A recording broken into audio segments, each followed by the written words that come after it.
आज आवश्यक वस्तु अधिनियम में संशोधन और किसान उपज व्यापार वाणिज्य संवर्धन और सरलीकरण अध्यादेश और दूसरा हमारा मूल्य आश्वासन कृषि सेवाओं के करार के लिए किसानों का सशक्तिकरण और संरक्षण अध्यादेश, ये तीनों ऐसे महत्वपूर्ण निर्णय हैं कि कृषि के क्षेत्र में मैं ये कहूँ तो अतिशयोक्ति नहीं होना चाहिए कि आज का दिन एक ऐतिहासिक दिन है। जब इस बात की घोषणा हुई थी तो कई जानकार लोगों ने अपने विचार व्यक्त किए थे, तो उसमें कुछ लोगों ने यह भी कहा था कि देश तो 1947 में आज़ाद हुआ, लेकिन किसानों को आज़ादी अब इस अध्यादेश के माध्यम से मिलने जा रही है। इतना बड़ा महत्व इस ऑर्डिनेंस का है।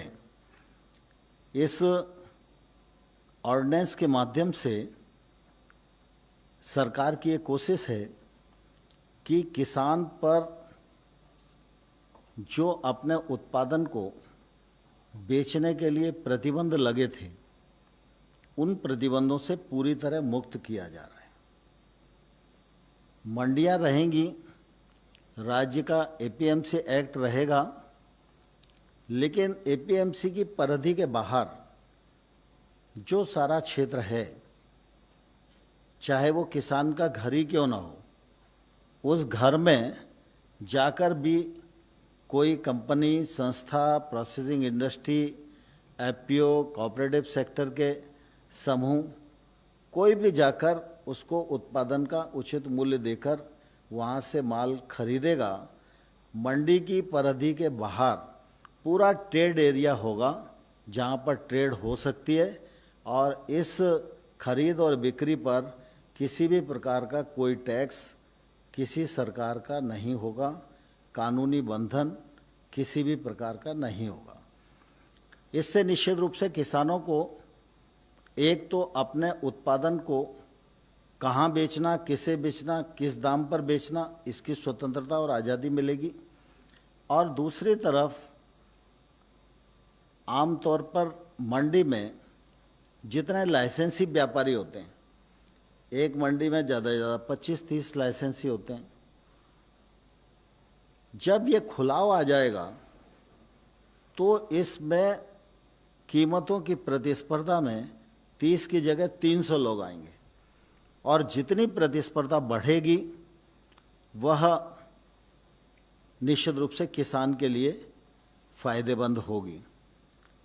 इस में यह भी प्रावधान किया गया है कि बहुत सारी कानूनी अड़चनें न हों, किसी प्रकार का इंस्पेक्टर राज ना आए, क्योंकि मंडी से बाहर निकलेंगे प्रतिबंधों से, फिर कोई दूसरा इंस्पेक्टर आ गया, तो इससे भी बचाव रखा गया। इसलिए किसी के पास अगर पैन कार्ड है तो वह भी व्यक्ति खरीद कर सकता है, एफपीओ खरीद कर सकते हैं, कोऑपरेटिव सेक्टर के पैक्स वगैरह भी खरीद कर सकती हैं, लेकिन पैन कार्ड अगर होगा तो निश्चित रूप से वो लोग खरीद कर सकते हैं। दूसरा, कोई भी व्यक्ति ई प्लेटफॉर्म बना सकता है। ये ई प्लेटफॉर्म जो है, बनाने के लिए कोई भी व्यक्ति स्वतंत्र है, लेकिन उसके नियम केंद्र सरकार बनाएगी और उसका हिसाब किताब भी केंद्र सरकार रखेगी। और अगर कोई इलेक्ट्रिक प्लेटफॉर्म किसी भी प्रकार की धोखाधड़ी और गड़बड़ करेगा तो उसको सुनवाई करना और उसको दंडित करना, उसको ट्रेड से बाहर करना, ये निर्णय निश्चित रूप से केंद्र सरकार करेगी। कृषि उत्पादों के इस प्रकार के व्यवसाय पर कोई भी शुल्क देय नहीं होगा। यदि ट्रेडर और किसान के बीच में कोई विवाद की स्थिति बनती है, सामान्य तौर पर हम लोगों ने ये प्रावधान किया है कि किसान को हाल के हाल पेमेंट किया जाएगा, लेकिन अगर किसी स्थान पर प्रक्रिया में कोई देर लगने वाली है जैसे मान लो उसने चेक दिया और आज शुक्रवार का दिन है तो शनिवार और रविवार बैंक बंद रहेगी, तो उसका पेमेंट सोमवार को ही मिलेगा। तो ऐसी परिस्थिति हमने कहा है कि तत्काल अथवा 3 दिन, और 3 दिन में उसको भुगतान करना ही होगा। लेकिन जिस समय उत्पाद की डिलीवरी होगी तो खरीदार व्यक्ति को उसको रसीद देना पड़ेगी कि आपका इस ग्रेड का इतना माल मैंने प्राप्त किया, इसका इतना रुपया बनता है, यह आपको परसों दिया जाएगा। ये रसीद उसको हाल के हाल देना होगी। यदि कोई विवाद की स्थिति बाय द वे बनेगी तो ऐसी स्थिति में हम लोगों ने इसको न्यायालय से बाहर रखा है। पहली जो शिकायत है वो एसडीएम के पास जाएगी। एसडीएम सुलह कराने के लिए कुछ लोगों को नियुक्त करेगा। अगर सुलह नहीं होगी तो एसडीएम सुनवाई करेगा, 30 दिन के भीतर उसे निर्णय करना पड़ेगा। और अगर एसडीएम के निर्णय से संतोष नहीं है तो कलेक्टर के पास अपील हो सकेगी और कलेक्टर उसमें सुनवाई करेगा और निर्णय देगा। इस प्रकार से किसान को निश्चित रूप से इस मामले में पूरी सुरक्षा देने का काम हम लोगों ने किया है।